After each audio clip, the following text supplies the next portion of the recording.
মাঠে আজাদ ভাই, পাল বাড়ি আজাদ ভাই, রব উঠেছে আজাদ ভাই, বিপুল ভোটে আজাদ ভাই, সংসদে আজাদ ভাই, রাজপথে আজাদ ভাই, আমরা কারা আজাদ ভাই, তোমরা কারা আজাদ ভাই, মা বুলেরা আজাদ ভাই, হাতে তালি আজাদ ভাই, ভাই ঘাটের মাটি আজাদ ভাইয়ের কাটি, পাল বাড়ির মাটি আজাদ ভাইয়ের কাটি, ভাই ঘাটের মাটি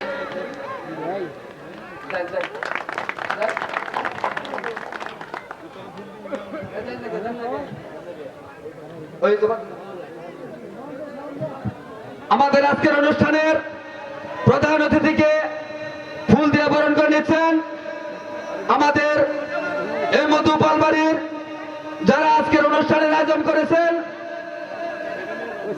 জনাব রমজান আলী ভাই সহ আক্তার ভাই, তার সহযোদ্ধা অনেক নেতৃবৃন্দ আজকের অনুষ্ঠানের মধ্যমণি, আজকের অনুষ্ঠানের প্রধান অতিথিকে ফুলের তোড়া দিয়ে বরণ করে নিচ্ছেন। আমরা করতালি দিয়ে তাদেরকে স্বাগত জানাবো।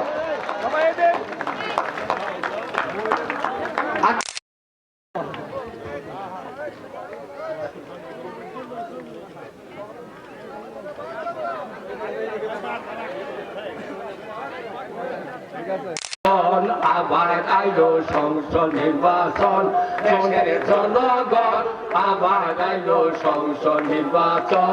ওরে আজাদ কাকাই যোগ্য নেতা সবাই করছে সমর্থন, আজাদ কাকাই যোগ্য নেতা সবাই করছে সমর্থন।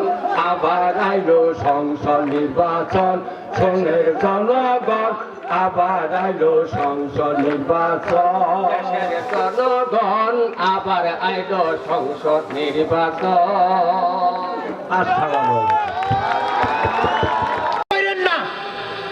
আমাদের রাস্তা আমাদের চলতে দেন, বেশি কিছু কমু না, সবাই স্যারের সাথে থাকবেন তো। আপনারা হাত তুলছেন, আল্লাহ পাক কিন্তু দেখছে। বেঈমান মানুষকে কিন্তু আল্লাহ পাক পছন্দ করে না। হাত যেহেতু তুলছেন, আল্লাহরে সাক্ষী রেখে কথা দিচ্ছেন। আর বেশি কিছু কমু না, বাকি টুকু আপনারা বুঝে নিয়েন।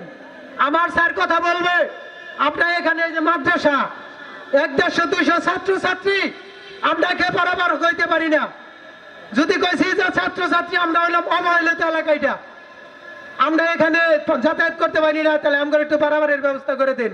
ব্রিজ সাইডটা দিয়ে দিছে ইনশাল্লাহ, পাশ করা ব্রিজ দিব। বসন্তের কুকিলের মতো ডাকে সময়কালে, যখন বসন্তকাল শেষ কুকিলও শেষ। আমাদের স্যারে নগদে বিশ্বাসী, আমরা এই যে বারবার হইতে পারি না, এটা স্যারে বিবেচনা করব।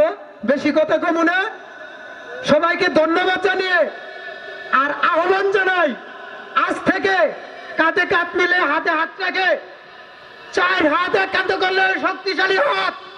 ওই ফাঁক ফুকুর কথা আমরা কাবু হতে পারি না। স্যারের পক্ষে কাজ করবেন, এটাই আপনাদের কাছে আমার প্রত্যাশা। এই কথা ব্যক্ত করে আমি আমার বক্তব্য শেষ করছি। সবাইকে আমার সালাম, আসসালামু আলাইকুম ওয়া রাহমাতুল্লাহি ওয়া বারাকাতুহু।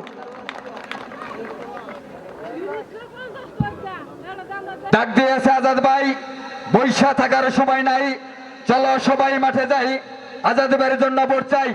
সংগ্রামী সাথী জনতা, অত্যন্ত সুন্দর ভাষায় আমাদের রমজান ভাই অনেকটা নির্দেশনামূলক বক্তব্য দিয়েছেন। এই পর্যায়ে বক্তব্য নিয়ে আসছেন সুদূর বাগিল থেকে আগত তুখোর যুবদল নেতা জনাব